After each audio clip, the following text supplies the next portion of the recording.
used to believe. Hola, buenas tardes. Somos Zaina, Pablo y Jesús y hoy vamos a hablar de una exposición de Víctimas del Tiempo de Nuevos Infinitos. Nosotros somos el grupo de segundo de FPB, de Administración. Y normalmente la gente suele ver mal nuestro grupo debido a que piensan que somos malos estudiantes, asistimos poco a clase, nos ponen cientos de partes y eso no es verdad. Puesto que hemos hecho un proyecto que surgió en el instituto y la idea fue de un profesor que se llama Julio. Se le ocurrió la idea de que podíamos hacer una serie de montajes en contra de la violencia machista. Pensamos que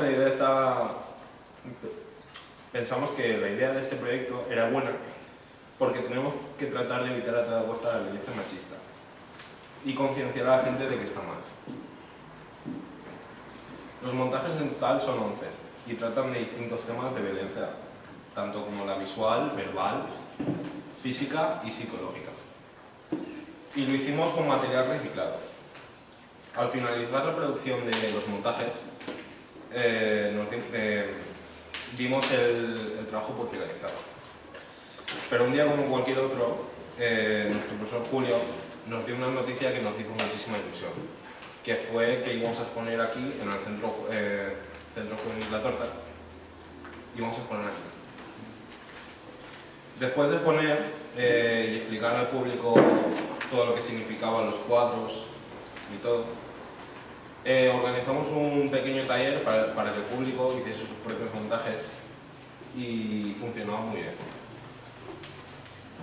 Días después tuvimos la oportunidad de poder exponer nuestra exposición a nuestros compañeros del taller de jardinería. Y también hicimos talleres con ellos, que también salieron muy bien y una experiencia muy bonita. Actualmente, el día 24 de este mes, tenemos una exposición en Valencia, en el Museo 9 de Octubre. Con este proyecto nos hemos dado cuenta de que hemos podido llegar a ser mejores personas, mejores estudiantes y que podemos hacer lo que nos propongamos. También queremos demostrar con esto que todas y todos podemos luchar contra la violencia machista. Se lo agradecemos todo a nuestra tutora Gemma, a nuestro profesor Julio, a Susana, la regidora de Igualdad, y a Bolo del Centro Joven de La Torta. Y también a vosotros por asistir a esta pequeña charla. Gracias. Don't you give up, nah, nah, nah. I won't give up, nah, nah.